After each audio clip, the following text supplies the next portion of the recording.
pequeño paréntesis antes de empezar con el sermón. Nuevamente, hermanos, la misma regla de la semana pasada. Es un sermón dirigido a las mujeres de la congregación, pero, nuevamente, hombres sean habidos para traducir los principios a su realidad masculina. ¿Ok? No es que, bueno, es un sermón para mujeres, entonces apago mi cerebro, no es la idea. ¿Ok? La idea es que tengan el traductor allí para tratar de explicar o aplicar esas cosas a su propia realidad. Dicho eso, hermanos, el sermón de hoy es un sermón dirigido a las mujeres que se titula El adorno de las mujeres que sirven a Dios. Y quisiera empezar con una anécdota que escuché del pastor Alberto Rojas, un antiguo pastor de la iglesia presbiteriana de aquí de Venezuela, en La Grita, pero actualmente un hermano gocho en Mexicali.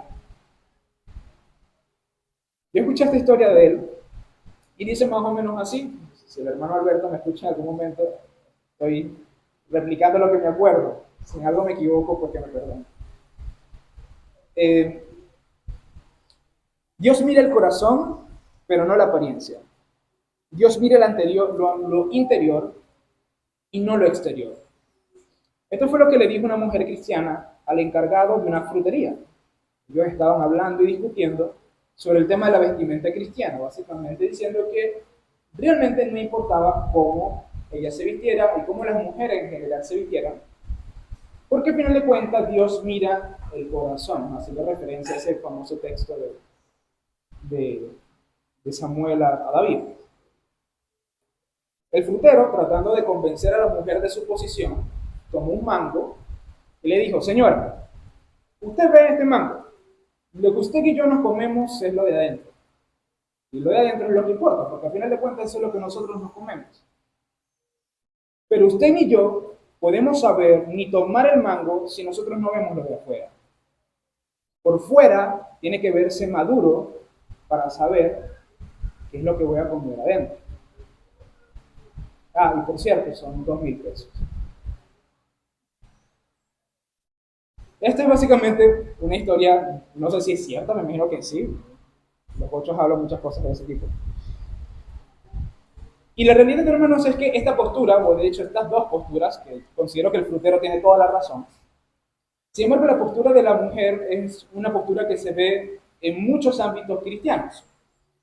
Se ve en las redes sociales, se ve en las iglesias, y es la idea de que no importa realmente cómo nosotros nos veamos. Que realmente la apariencia no tiene mucha importancia. Lo que realmente importa es nuestro corazón. Cuando no nos damos cuenta que cuando tomamos este tipo de posturas, sean hombres o mujeres, hay dos errores que estamos cometiendo. Primero, no nos fijamos que la escritura, escúchese bien, la escritura habla claramente sobre este tema. La escritura no guarda silencio sobre este tema y la escritura no es oscura en este tema. Si hay temas oscuros en la escritura, que de hecho los hay, este no es uno. La Biblia es muy clara sobre este tema. Y segundo, el segundo error que cometemos es que lo interno y lo externo raramente están separados. Si bien muchas veces no puedes juzgar el interior de una persona por su mera apariencia, la realidad es que muchas veces sí. Muchas veces lo que nosotros hacemos, decimos o externalizamos refleja la realidad de lo que hay adentro de nosotros. Entonces esta idea de que pues realmente este tema no tiene relevancia es completamente antibíblica por estos dos motivos. Dicho eso, hoy vamos a ver lo que realmente la Biblia dice sobre este tema. Vamos a ver cómo el apóstol Pablo trata este tema y concretamente vamos a ver cómo en la vida de la mujer este tema tiene relevancia, dándonos claridad sobre lo que la mujer cristiana y de hecho como la iglesia debe procurar y lo que la iglesia debe evitar en relación a este tema. ¿Sí? Lo que la iglesia debe procurar, lo que la iglesia debe evitar y finalmente lo que la iglesia debe representar concerniente a este aspecto de la vida cristiana. Quiere el Señor darnos claridad sobre este asunto para que todo lo que hagamos agrade y glorifique al Señor, incluso cómo nos vestimos. El primer punto que quiero tratar, hermanos, es la apariencia que la mujer cristiana debe procurar. La apariencia que la mujer cristiana debe procurar. En cuanto a la apariencia femenina, la iglesia siempre ha estado en dos posturas. Una de la que ya hemos hablado, una en la que se enfatiza el corazón y la otra donde se pone tanto énfasis en la apariencia que se llega a un extremo sobre este tema y, ¿cómo decirlo? Que no suene feo. Se hace tanto énfasis en la santidad de la apariencia que se entierran los principios bíblicos de la hermosura cristiana sobre estos aspectos y terminan haciendo santas, pero feas. Y esto es realmente algo lamentable y no es algo de celebrarse, de hecho. Entonces hay que cuidarnos de dejarnos llevar por nuestros pensamientos, sea de un lado o sea del otro, y siempre ir hacia las escrituras. Y sorprendentemente este texto no solamente es una prohibición sobre la vestimenta que debe evitar la mujer cristiana, sino del tipo de vestido que se debe procurar. Y el vestido que la mujer debe procurar es una palabra, se describe a través de una palabra, y es la palabra decoroso o decoro. Por ejemplo, la Reina Valera traduce en el versículo 9 como ropa decorosa, y la NBI traduce como vestir decorosamente. Y aquí yo sé que muchos de ustedes han escuchado esta palabra, pero es necesario que la definamos con mucha exactitud para poder tener entendimiento sobre lo que la Escritura está diciendo. El sentido más literal de la palabra decoro es sencillamente adornado. Utiliza la palabra, bueno, una forma de decirlo es la palabra decorar, decoro, decorar, decoro. Y si bien esta palabra tiene implícito la idea de prudencia, santidad, etcétera, todo esto, literalmente significa que la mujer debe estar adornada, decorada. Y esto para mí es algo precioso porque muchas veces lo que se habla sobre el tema de la vestimenta de la mujer casi siempre se plantea en términos de prohibiciones. Y casi como que, bueno, ¿qué es lo que debemos quitar? ¿Qué es lo que debemos apartar de la vista? Y no nos estamos dando cuenta de que realmente aquí hay un principio muy importante en cuanto a la hermosura y en cuanto a la estética cristiana. De hecho, esto es algo interesante, ¿no? Porque si somos sinceros, hermanos, en la mujer hay cierto impulso hacia la belleza. De hecho, no, el mejor ejemplo de eso es mi amada hija. Esa niña usa más vestidos que cualquier otra cosa.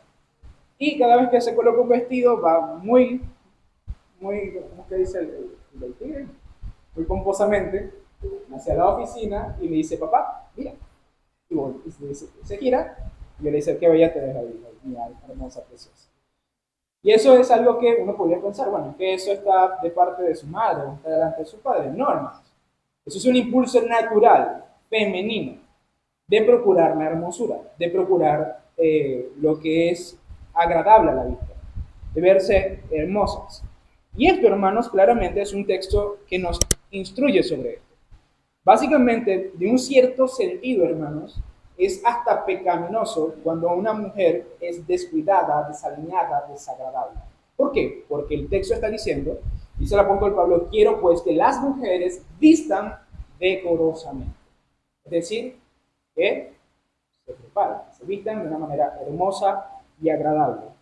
Y allí, hermanas, que si usted realmente se preocupa por su apariencia, en un sentido sano, si usted quiere verse bien, no es un deseo ilegítimo, sino que es un deseo puesto por el Señor. Dios desea, y lo expresa claramente aquí, que las mujeres lleven ese deseo de verse bien para su gloria, que representen una hermosura piadosa, santa, que no tenga que pensar que entre ser santo y ser bonita sea una contradicción de términos, porque realmente no lo son. Es posible ser santas, cristianas, y verse bien. Y de hecho eso es lo que la mujer cristiana debe procurar. Debe procurarse vestirse de forma decorosa y eso implica claramente vestirse de una forma agradable ante el ojo. Pero esto no es todo lo que nos dice el texto, ¿no? El segundo término que es usado aquí es el término modestia.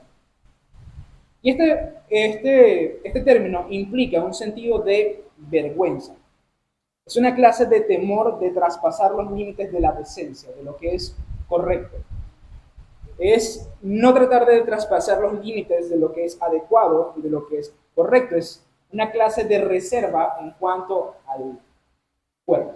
De allí que, básicamente, yo traduzco esta, esta palabra como cubrirse. Porque eso es lo que significa. Significa reservar el cuerpo. Significa no traspasar los límites de la decencia. Y esto no quiere decir que usted se va a vestir como una musulmana, no estoy hablando nada por el estilo, pero sí es algo de que ciertos elementos corporales tienen que ser cubiertos. De hecho, guárdelos para su esposo, por favor.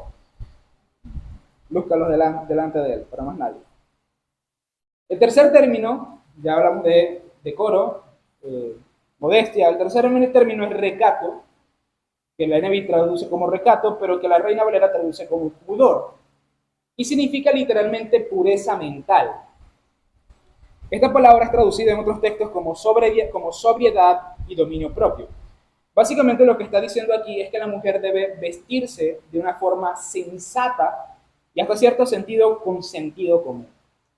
Y esto es como difícil, ¿no? Como tú categorizas una ropa sensata, como tú categorizas una ropa de sentido común. Y aquí lo que básicamente está diciendo es que la mujer debe pensar sobre esto. Y aquí yo creo que hay un principio muy interesante.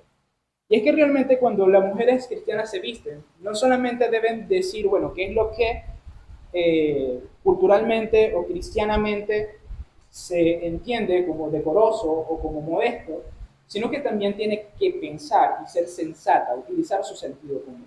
De hecho, esto algunas veces, las veces que he tratado este tema, yo lo he dicho, hay tipo de ropa que para algunas mujeres puede ser modesta, puede ser que no, especialmente en nuestra cultura donde hay cuerpos tan diversos y hay atributos tan diversos. De repente, para una mujer cristiana que tiene ciertas características, un tipo de atuendo no sea precisamente lo más decoroso y lo más modesto para ella, pero para otra tal vez no significa gran cosa. No sé si me siguen en este punto. El punto está aquí, hermanos, es que la mujer cristiana, al momento de vestirse o escoger en su guardarropa qué usar o qué mantener en su guardarropa, porque también hay que a veces botar ropa, tiene que utilizar su mente. Tiene que hacerse preguntas como las siguientes. ¿Acaso yo estoy traspasando la decencia con este tipo de vestido? ¿Es adecuado según los términos de la moralidad bíblica, conforme a la conciencia de los otros? ¿Acaso cuando me visto de esta forma estoy aparentando, tengo una apariencia desvergonzada o realmente muestra que estoy guardando mi cuerpo? ¿Transmite la idea de recato y de guardarse para mi esposo? Y es más, es bonita también, es una pregunta también importante, ¿sería decorosa? O sea, hay una serie de preguntas que deben hacerse y no simplemente decir, bueno, falda sí, pantalón no. O sea, no es una serie de reglas determinadas por una clase de comité sobre qué es la modestia y qué es el decoro. Que claramente hay que, por lo menos en la iglesia, debería haber como un acuerdo, ¿no? En ese tipo de cosas. Porque si no, después empiezan las guerras. Pero no se trata, hermanos, de establecer una serie de normas para decir cuáles son las medidas, que sí, que no, sino utilizar el entendimiento a la luz de la palabra. ¿Por qué? Porque nosotros deberíamos confiar, y las mujeres deberían entender esto, de tal forma de que puedan discernir claramente, no guiadas por la estética del mundo, no guiadas por la presión social, sino por el entendimiento bíblico de lo que significa la pureza, el recato y el honor que tiene la mujer. Si esas ideas están claras, va a ser fácil llevar a cabo las cosas. Y lastimosamente, hermanos, este es un tema que se ha despreciado muchísimo. Hasta tal punto de que básicamente cada quien se viste como quiere. Y eso no es correcto. Debemos tener cuidado de que en este punto nuestras hermanas y ustedes hermanas respeten los lineamientos bíblicos. Porque así como un hombre debe levantar las manos santas, como vimos la semana pasada, y debe orar, y debe estar sin ira y sin contienda, así las mujeres, dice el apóstol Pablo, ahora quiero que vistan con modestia, con recato, con pudor, de forma decorosa. Y este es el tipo de vestimenta que la mujer debe procurar. Usted debe procurar, amada hermana, que su vestido, que su ropa, que su apariencia transmite esta idea, la idea de pureza, la idea de recato, la idea de respeto, de dignidad y de hermosura. Todas esas cosas en su apariencia deben ser transmitidas. ¿Ok? Y esto nuevamente tiene que pensarse, tiene que analizarse. No es si está de moda o no, si es de así o no. No, hay que pensar, hay que analizar las cosas. Y hay que darle tiempo a cada una para que piense sobre estos asuntos. Pero no solamente debemos medir sobre lo que debe procurar, sino también sobre lo que debe evitar. Y este es el segundo punto que debemos y necesitamos tratar en este sermón. Primer punto, la vestimenta o la apariencia que la mujer cristiana debe procurar. Y ahora vamos a hablar de la apariencia que las mujeres deben evitar. La Biblia en varias ocasiones hace referencia en un sentido negativo sobre ciertos atuendos, accesorios y hasta peinados referentes a la mujer. Esto es así porque especialmente en el género femenino, de hecho no he visto nada parecido referente a los hombres en la Biblia, este pecado se ve mucho más relacionado. Igualmente que por lo menos la ira está más relacionada al hombre que a la mujer. Y lo primero que yo quiero que ustedes entiendan, hermanas, que deben evitar es la impureza. Algo que se encuentra implícito en las palabras pudor y modestia es la idea de pureza sexual. Esto está en ciertos conceptos que están implícitos en estos dos términos, y es la idea de respeto, la idea de guardar el cuerpo, la idea de cubrirse, la idea de decencia. Todas esas ideas de forma implícita hablan y transmiten la idea de pureza sexual, ¿ok? O de que en este caso la mujer sea vista pura sexualmente. Y esto no solamente es un asunto que está dentro de los conceptos, sino que también era algo que Pablo lo tenía muy presente por el tipo de cultura a la cual le tenía que escribir en 1 de Timoteo. La cultura griega, hermanos, la forma como los hombres, pero particularmente las mujeres, se vestían, transmitía la idea de inmoralidad. O sea, de diferentes tipos de inmoralidades, pero específicamente la inmoralidad sexual. Y de hecho, esto no solamente se ve en la cultura, no solamente se ve en nuestra cultura, de hecho. No solamente se ve en la cultura, sino que también el Antiguo Testamento tiene cosas que decir con respecto a eso. Por ejemplo, en Proverbios capítulo 7 se habla de la mujer adúltera o de la mujer extraña. Y el libro de Proverbios es muy específico que la vestimenta que esta mujer ostenta es una vestimenta que tiene la finalidad de seducir. La finalidad de ser atractiva sexualmente para obviamente encapuchar al hombre y llevárselo a la cama y posteriormente a la muerte, según lo que dice Proverbios capítulo 7. Y esto no solamente lo vemos en Proverbios, sino que también en el texto del leccionario, en Isaías capítulo 3, vemos que el Señor da un terrible juicio sobre las mujeres de Israel, diciéndoles y afirmándoles que éstas se acercaban con toda esta parafernalia en su vestimenta, pero que iban acompañados de ojos seductores. Haciendo referencia, pues, que esta actitud seductora estaba también implícita en su apariencia. Y esto, hermano, es también cierto para nosotros en este tiempo. Lastimosamente, hermanos, en nuestra época y en nuestra cultura, la sexualidad o la expresión sexual del cuerpo femenino se ha confundido con la belleza. Hasta tal punto, esto lo he dicho ya en varias ocasiones, que decirle a una mujer sexy es sinónimo de que se ve linda, cuando no es exactamente un sinónimo. De hecho, nadie debería sentirse halagada por ese término, aunque normalmente se entiende así. De hecho, tú le dices a una mujer, te ves sexy, se entiende como bonito, pero no es un término correcto. Que sexy significa sexualmente atractivo, y eso no es precisamente lo que debería procurar una mujer. Y no solamente eso, hermanos, sino que incluso la modestia, de hecho el procurar ser modesta, el procurar ser pudorosa, decorosa en un buen sentido de la palabra, muchas veces incluso se ve de forma repulsiva e incluso denigrante. Y esto es algo que realmente a nosotros no nos debería afectar. Nuestra idea de lo que debería ser la vestimenta de una mujer debe estar direccionada a agradar al Señor, a cumplir lo que Dios dice sobre este tema, a procurar la santidad de los demás y mi propia santidad, y que realmente muestre la belleza que Dios desea, que es una belleza santa, que no genere tropiezos para los demás y que no busque eh, generar pecado o malas opiniones en cuanto a las mujeres cristianas y al cristianismo en general. De hecho, esto es algo que recientemente mi esposa me mostró en un libro que habla sobre este tema. Después mi asesora en este tema, por así decirlo. Eh, hay una autora que es Barbara Hodge, que ella explica que eso no significa que las mujeres van a dejar de ser atractivas para los hombres, sino que el atractivo que van a transmitir va a ser muy, muy diferente. No va a ser un atractivo en un sentido pasajero, momentáneo, para simplemente satisfacer el placer lujurioso de los ojos, sino que va a ser más hacia la hermosura, más hacia el respeto, más hacia la dignidad de esa persona. De tal forma que puedes pensar más en el matrimonio y no tanto en lo que hoy en día se entiende como amor, que realmente no lo es. Y esa idea debe estar nutrida y entendida dentro de las mujeres. De forma que, hermanas, cuando ustedes se visten, tienen que evitar algo y es la impureza sexual. Es exponerse sexualmente a los demás. Esa no es la voluntad de Dios para ustedes. Ustedes deben cubrirse con la hermosura que debe buscar la mujer.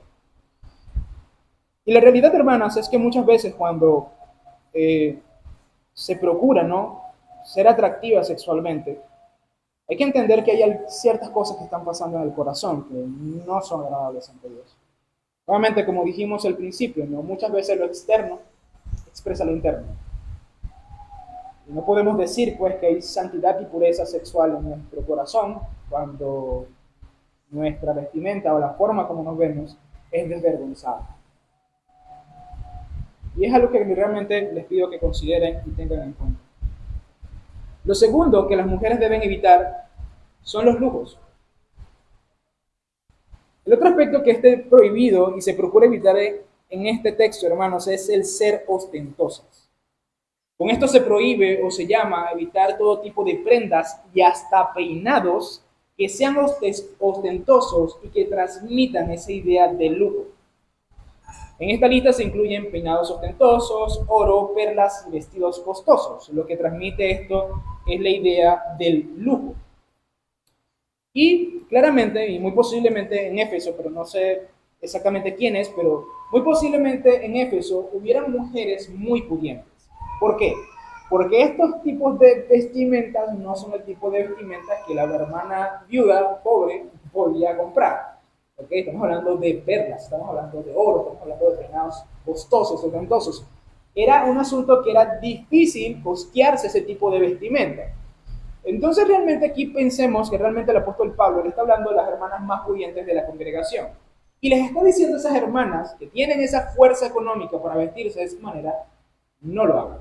Interesante. Interesante que pudiendo comprar todos esos vestidos, pudiendo comprar todas esas joyas y adornarse los cabellos como ellas quisieran, ¿sí? El Señor les dice por medio de Pablo, eviten todo eso. Eviten todo el ostento, eviten todo el lujo que anteriormente tenían en sus vidas pasadas. Y esto es algo que realmente también tienen que considerar, hermanas y hermanas. No solamente son llamadas a evitar la impureza sexual en sus vestidos, sino también el lujo y el ostento.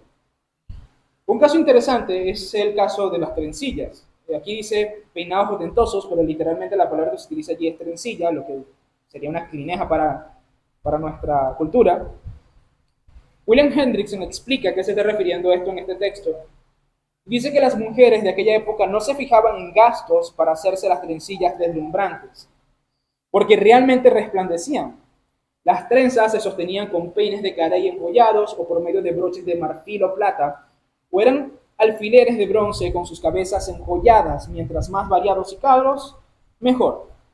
Lo que debemos tener en cuenta aquí, hermanos, no es que la Biblia esté prohibiendo que ustedes no puedan ponerse una trenza en el cabello. De hecho, podría decirse que la Biblia no está diciendo que usted no puede utilizar, por ejemplo, un anillo de oro. De hecho, esto no es un anillo de oro. Pero no significa que usted no pueda utilizar tal vez una prenda de oro. O usted no puede utilizar tal vez un vestido hermoso.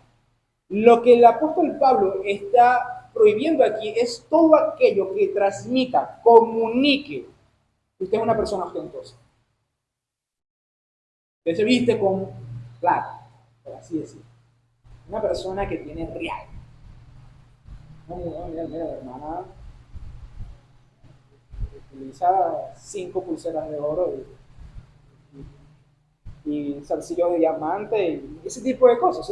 Es traducirlo a nuestra época. O sea, ¿qué significa para nuestra época vestir de una forma ostentosa? Vestir de una forma sumamente costosa, que demuestre que realmente tiene una cantidad de dinero más allá de lo normal. Y esto podría parecer un poco extraño, porque yo creo que ninguna de nuestras hermanas tiene como la situación económica, ni sus esposos mucho menos, para vestirse de esa forma. Pero es algo que también tenemos que tener en cuenta, hermanos. La Biblia nos llama, en este caso, la Biblia les llama a ustedes a evitar el tratar de comunicar que tienen algún tipo de lujo o riqueza en su vestir. Y esto es algo, hermanos, que no solamente debemos entenderlo con respecto a las mujeres, sino que también es necesario recordárselo a los hombres. Hace no mucho hubo un hombre que se le ocurrió algo revolucionario. Un hombre llegó y abrió una cuenta de Instagram donde publicaba las prendas que utilizaban los pastores de las megas iglesias en Estados Unidos. Y yo pensé, bueno, qué raro, ¿no? Pero lo loco era cuando tú empezabas a escuchar que los zapatos que utilizaba costaban $5,000, los pantalones costaban $8,000, el Gucci que utilizaban, la camisa Gucci que utilizaban costaba fácilmente unos $9,000. Y que básicamente ese hombre, que tú lo ves muy sencillito, porque de paso se visten como si fueran no sé, como si fueran a la plaza, ese hombre allí fácilmente podía estar gastándose $30,000 en vestimenta. Con $30,000 compro 4 casas y me queda vuelto. Y bueno, casas humildes, ¿no? Pero se compra. ¿Y qué sucede? Que hay un punto donde estamos hablando de que son personas, pastores de iglesias que tienen 5,000 personas, 6,000 personas, y literalmente tú estás viendo que ese hombre se está vistiendo con una cantidad de dinero que es impensable vestirse con esa cantidad de dinero, y aún así se vestían de esa forma. Y no es solamente eso, sino el hecho de que aceptemos y miremos eso como normal. Porque lastimosamente cuando se trata de riqueza, de dinero, de ostento, pareciera que realmente no nos importa si la gente hace con el dinero como lo que le plazca. Cuando la Biblia, por lo menos para este tipo de cosas, es muy clara. Es muy clara. Y no estoy diciendo con esto que usted debe vestirse mal o que debe utilizar ropa de mala marca o que usted tiene que ir y comprar lo más barato que consiga. No se trata de eso. Se trata, hermanos, sencillamente de entender de que la riqueza expresada a través de la vestimenta no es la voluntad de Dios ni para los hombres ni para las mujeres. Así que cuidémonos, hermanas, de esto. Eviten prendas ostentosas, ropa ostentosa, peinados ostentosos. Dicho eso, bueno, el Señor les llama a ustedes a evitar esto, especialmente a las mujeres, pero también a todos en cualquier lugar. Finalmente, el tercer punto que quiero tocar es la apariencia que deben representar. Vimos la apariencia que la mujer cristiana debe procurar, la apariencia que la mujer cristiana debe evitar y ahora la apariencia que deben representar. La verdadera vestimenta que debe representar a la mujer no se constituye con telas, artefactos y peinados, sino con la piedad cristiana. Y esto lo dice Pablo de forma muy clara en el versículo 10. Son las buenas obras que deben representar que a las mujeres que sirven a Dios. Su verdadero vestido, y esto no quiere decir que no deben vestirse decorosamente ni nada por el estilo, pero lo que debe representar la verdadera hermosura de la mujer, lo que debe representar exactamente su atavío, no son las joyas, no son los peinados, no son los vestidos, sino la piedad cristiana. Debe ser las buenas obras, tiene que ser la devoción a Dios y debe ser el amor al prójimo. Eso es lo que debe caracterizar a la mujer cristiana. Así como nosotros vimos que la mujer virtuosa se viste de fuerza y dignidad, así la mujer cristiana tiene que estar vestida también de fuerza y dignidad, de buenas obras, de cosas que hace por el Señor para la gloria de Dios y para la ayuda del prójimo. Y aquí es necesario que nosotros definamos a qué nos estamos refiriendo con buenas obras, porque puede que nosotros tengamos una distorsión de esta idea. Aquí pues hago, tomo mano del Catecismo de Heidelberg, pregunta 91, que dice que son buenas obras, solo aquellas que se hacen de fe verdadera, conforme a la ley de Dios y para su honra, y no las basadas en nuestro parecer o en mandamientos humanos. Obras hechas con fe verdadera, conforme a la ley de Dios y para la gloria de Dios. Estas son las obras que deben caracterizar a las mujeres cristianas. Que cuando las mujeres cristianas sean vistas, la hermosura que capte la mirada de los hombres, la hermosura que capte la mirada de toda persona, dicho sea de paso, no solamente de los hombres, sea un carácter piadoso. Tiene que ser el obrar continuo de hacer el bien para todas las personas, andar conforme a la ley de Dios, glorificar a Dios con sus vidas. Este es el tipo de obras que deben caracterizar su apariencia, amada hermana. Cuando la gente los vea, que esto sea lo que vean. Vean sus buenas obras. Vean lo buenas que ustedes son en el sentido, obviamente, práctico, ¿no? En el sentido de lo que hacen de bien para los demás. Y hermanos, este es el tipo de obras que caracterizaban a las mujeres de los primeros siglos en la iglesia cristiana. Como muchas otras hermanas en el Nuevo Testamento. Por eso nosotros vemos, hermanos, que cuando el apóstol Pablo habla de los compañeros de milicia, personas que luchaban en la guerra espiritual por el reino de Dios, no solamente se incluían a los hombres, también se incluían a las mujeres. El apóstol Pablo muchas veces, por ejemplo en Romanos capítulo 15 o en Filipenses capítulo 4, habla de mujeres como compañeras de milicia en el ministerio. ¿Por qué? Porque eran mujeres que eran tan valiosas para la iglesia cristiana a través de todo lo que hacían, que él las consideraba como unas iguales en el avance del reino de los cielos. Nosotros en este caso podríamos nombrar mujeres como Tabita, o también llamada Dorcas, quien era una mujer que tenía tal reputación que las mujeres la alababan y la caracterizaban por ser una mujer dedicada a hacer buenas obras y ayudar a los necesitados. Y cuando Pedro se presenta delante de la iglesia, llegan las mujeres llenas de lágrimas, no solamente hablando acerca de Dorcas, sino con evidencia de lo buena que era. Dice, estos eran los vestidos que ella misma nos tejía a nosotros. Imagínate todas las mujeres de la iglesia, básicamente sacando un montón de ropa, diciendo, esta hermana era tan buena que no dejaba de vernos bien. Ella misma nos tejía la ropa y nos la regalaba. Qué hermosura eso, ¿no? Ver hermanas como estas, quienes dedicaban sus esfuerzos, dedicaban su trabajo, dedicaban sus energías en hacer bien a otros hermanos, a otras hermanas. Podemos pensar, por ejemplo, en la profetisa Ana, que aparece al principio del Evangelio de Lucas, quien era una mujer que se consagró al Señor después de su viudez y se dedicaba día y noche en el templo a la oración y al ayuno en el templo. Y así podríamos nombrar las diferentes mujeres en el Nuevo Testamento, que eran mujeres que, si bien podríamos decir no fueron apóstoles, no fueron pastores, no fueron ancianas ni nada por el estilo, porque la Biblia no habla de eso. Sin embargo, tal era, hermanos, su trabajo por el Señor, que nadie podía discutir lo valiosas que eran para el reino de los cielos. Pero eso, hermanos, no estamos hablando de mujeres, si bien son mujeres ejemplares, no son mujeres que debían ser como la excepción a la regla, sino que eran ejemplos de lo que debía ser la regla. Es decir, ellas eran ejemplos de lo que toda mujer cristiana tiene que ser. Mujeres que se caractericen por las buenas obras. Y esto también fue importante en la historia de la iglesia. Por ejemplo, hermanos, para que se hagan una idea, Eusebio de Cesarea habla de una mujer llamada Domina, que alimentaba a los hambrientos y ayudaba a los necesitados. Él testifica lo siguiente en su libro sobre la historia de la iglesia.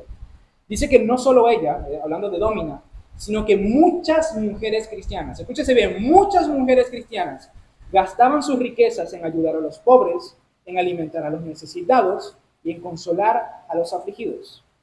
Jerónimo, hablando de una mujer llamada Marcela, afirma esto: Marcela despreciaba las riquezas y las consideraba una carga. Distribuyó sus bienes a los pobres y vivió con humildad. Interesante, ¿no? Porque muchas de las mujeres que se convirtieron al Evangelio eran mujeres ricas. Cuando se convertían al Señor, abandonaban todas sus riquezas y las daban por la causa cristiana.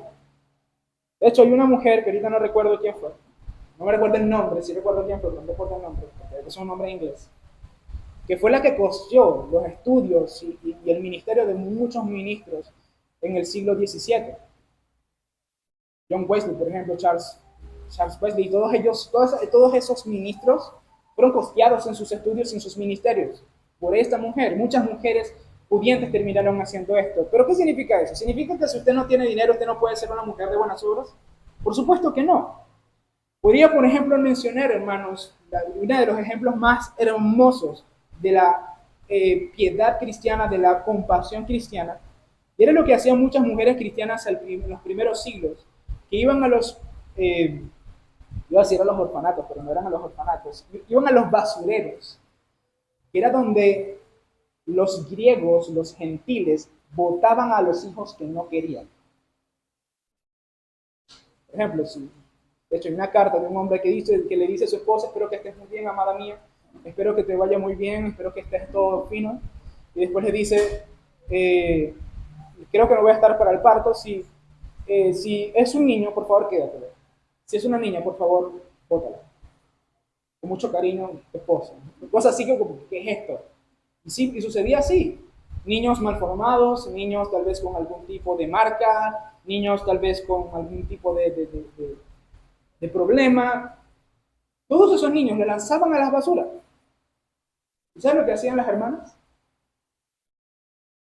Iban y los recogían y se los quedaban. Y muchos de los cristianos que salieron posteriormente como hombres de Dios, que fueron en la columna de las generaciones posteriores, eran niños abandonados en la basura, que fueron recogidos por estas hermanas y terminaron siendo de suma importancia para ellos.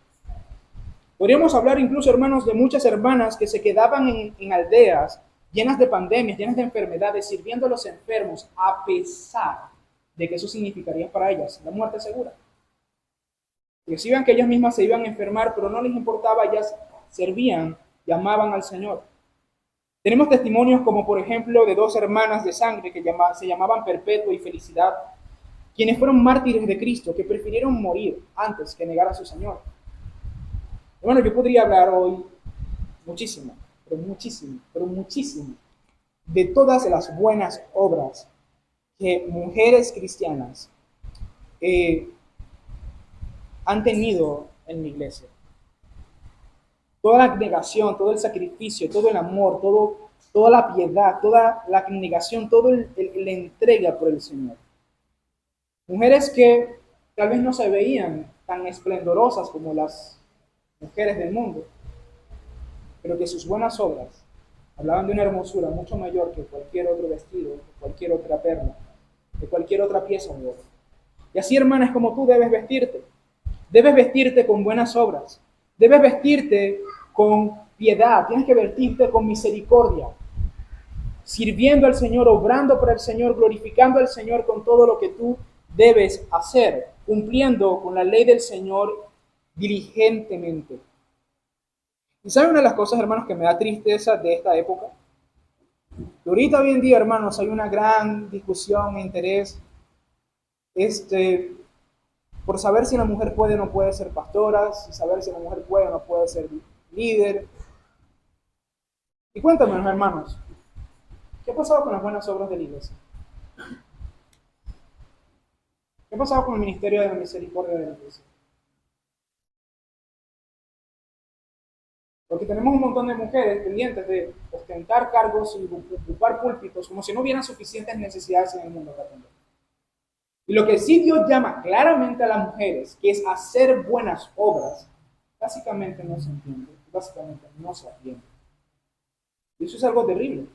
Es algo terrible, hermanos, de que nosotros en nuestra cristiandad actual, básicamente la idea del feminismo se ha introducido hasta tal punto de que la verdadera hermosura cristiana que debe ostentar la mujer, que es ser caracterizada por buenas obras, se está pasando por alto.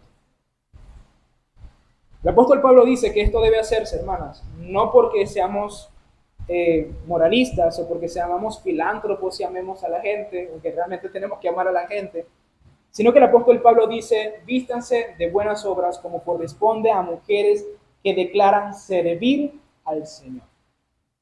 Es decir, amado hermano, si usted dice servir al Señor, y aquí la palabra es temer al Señor literalmente, es decir, si usted es una mujer temerosa del Señor, que adora a Dios, que sirve a Dios, usted debe vestirse de buenas obras. Es la consecuencia lógica. La consecuencia lógica de tu fe. La consecuencia lógica de que tú sirves, temes, adoras a este Dios, es que te vistas, te revistas, abundes en buenas obras. Demostrar, hermanas, a qué Dios sirves se muestra en la forma en que tú vives.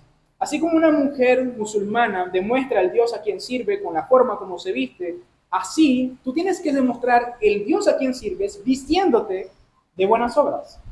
De hecho, no deberías demostrar si eres cristiano o no con la forma como te vistes. Vete con falda larga, esa es evangélica. No.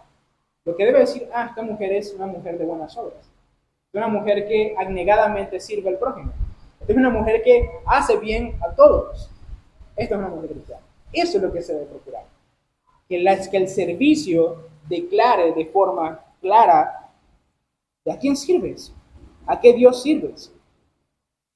Y antes de terminar, quiero aclarar nuevamente, hermanos, a qué nos estamos refiriendo con buenas obras, porque sé que los ejemplos que acabo de dar son bastante característicos. ¿Qué son buenas obras? Primero de Timoteo capítulo 5, versículo 10 nos da un ejemplo de qué son buenas obras. Allí el apóstol Pablo habla sobre las viudas que deben ser sostenidas por la iglesia. Estas viudas que tienen que ser sostenidas por la iglesia tienen que tener ciertas características de piedad y de rectitud. Y una de las cosas que se le pide a estas viudas es que tengan buenas obras. Y aquí el apóstol Pablo explica qué quiere decir con buenas obras. Dice así, que la viuda, de 1 Timoteo 5:10, que la viuda sea reconocida por sus buenas obras, tales como criar hijos, practicar la hospitalidad, lavar los pies de los creyentes, ayudar a los que sufren y aprovechar toda oportunidad para hacer el bien. Y me parece curioso que lo primero que está en la lista es criar hijos. ¿Se da cuenta? Después dice ser hospitalarios. Después dice lavar los pies a los creyentes, que puede aplicarse al servicio en la iglesia. Después ayudar a los que sufren, la misericordia. Y al final dice, toda oportunidad que tenga para hacer bien, que aproveche. Aproveche para hacerle bien a todo el mundo. Entonces, ¿a qué les está llamando a ustedes, hermanas? Si ustedes son madres, hermanas, esfuércense por ser buenas madres. Por criar a sus hijos en el temor del Señor, enseñarles las escrituras, ser piadosas con sus hijos, ser buenas madres, ser devotas a la maternidad, no huir, como muchas veces la cultura nos enseña, huir de la maternidad, huir del criar hijos. No, es una buena obra, vístete de esas buenas obras, de criar hijos. Practica la hospitalidad, recibe a tus hermanos, recibe a otras personas, sírveles en tu casa, abre tu casa para los demás, ámalos con la comida que haces, con el servicio que les das. Lava los pies de los creyentes, sirve a la iglesia, sirve a tus hermanos, ayuda a aquellos que sufren. Algunas veces nosotros huimos de los que sufren, especialmente las mujeres que son tan empáticas, más que los hombres, ¿no? Por lo menos creo que mi esposa no tiene la capacidad de ver llorar a otra persona y no llorar ella. Pero el truco. A veces es difícil, ¿no? Ser mujer y ayudar a los que sufren porque sufren en carne propia. Pero aquí lo dice, ayudan a los que sufren. Si tienen oportunidad para hacer el bien a las personas, no tengan miedo, no tengan pena. Acérquense a las personas, ayuden a las personas, ayuden a sus vecinos, ayuden a sus familias, sean ayudadoras de las personas. Este es el vestido que debe caracterizarlas. Este es lo que debe representar. Ustedes deben ser representadas, hermanas, con una hermosura que Dios ama y que Dios espera que la iglesia tenga por siempre. De hecho, hermanos, hay un texto en Apocalipsis, lo leí ayer en un libro, después que había hecho el sermón, por eso no lo coloco acá, que dice que la iglesia aparecerá, ¿no?, en el día final, vestido de vestiduras blancas. Y el apóstol Juan dice claramente, esas vestiduras blancas son las buenas obras de los creyentes. Y esa es la vestidura que ustedes, hermanos, tienen que vestir. deben estar cargadas, rebosantes, hermosas, preciosas, por buenas obras, obras que el Señor le agrada y obras con las cuales el Señor nos vestirá en el día de mañana.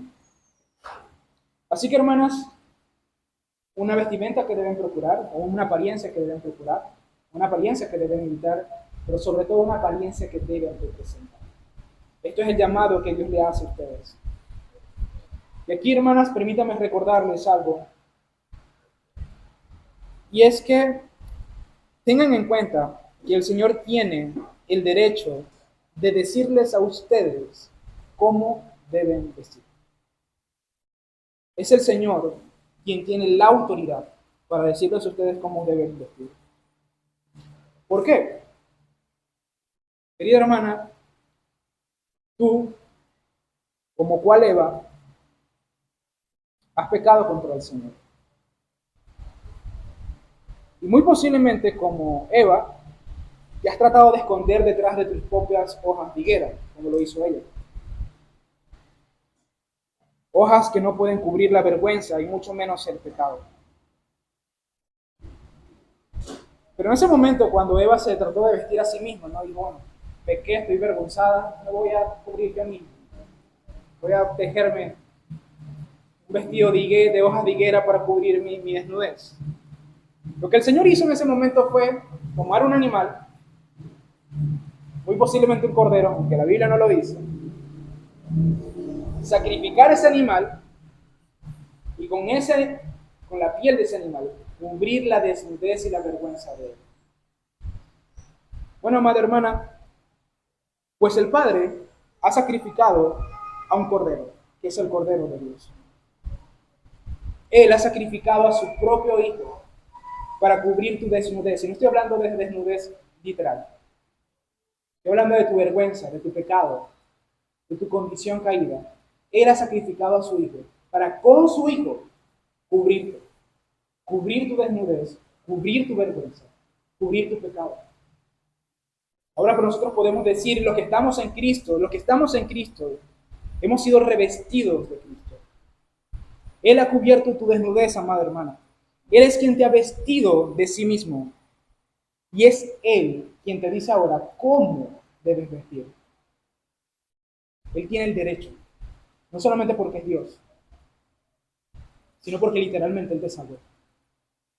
Y Él tiene el derecho de decirte cómo tienes que vestir, con modestia y decoro, con pureza y humildad y sobre todo, con buenas obras. Entonces, esta es la pregunta que debo hacerte. ¿Resistirás tú hasta Dios sobre lo que Él te dice sobre este tema?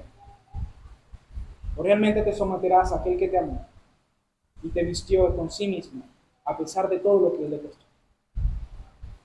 Espero que tu respuesta sea positiva. Y te vistes como el Señor te dice. Vamos a orar. Amado Padre Celestial, gracias te doy, Señor, por tu Evangelio, que conecta con cada área de nuestras vidas, a pesar de que muchas veces no lo percibamos así. Gracias, Señor, porque tú no nos has dejado en nuestra propia libertad para decidir cómo vestirnos ni siquiera, sino que tú nos das principios claros, bíblicos, sólidos, sobre lo que debemos procurar, lo que debemos evitar y lo que debemos representar. Ayuda, Señor, a mis hermanas, pero también a los varones, a vestir de una forma piadosa, honorable, representable, Señor, pura sexualmente, pura en todo sentido. Que la santidad sea el atavío, Señor, de mis hermanas y de mis hermanos. Ayúdales a vivir para tu gloria. Ayúdales, Señor, a amarte también con la forma como se visten. Te pido, Dios, que tú las lleves a reflexionar, a considerar, a meditar sobre estas cosas y que ellas mismas puedan evaluarse conforme a tu palabra y seguir obrando, Señor, con bien. Pero sobre todo, mi Dios, dales la fuerza, dales la voluntad, dales la creatividad, dales la disposición para vestirse de buenas obras, de entrega, servicio, dedicación. Que verdaderamente la hermosura que represente a las hermanas de esta iglesia sea la de la piedad y las buenas obras. Y que en esas buenas obras, Señor, tú seas glorificado. Y que en esas buenas obras, Señor, el Evangelio sea adornado. Y así, Señor, tú halles contentamiento, gozo y te agrades en lo que hacemos, a pesar de que somos pecadores. También te pido, Señor, por los varones, que podamos ser conscientes de estos temas y que también seamos cuidadosos en la forma como nos vestimos, que también estemos cargados y representados por buenas obras, y que no solamente pensemos que esto es un trabajo de las mujeres, sino que también es un trabajo de la iglesia. Ayúdanos, Señor, también a ser varones piadosos, santos, que estén revestidos del buen obrar cristiano. Te lo pido, mi Señor, en el nombre de tu Hijo amado Jesucristo. Amén. Listo.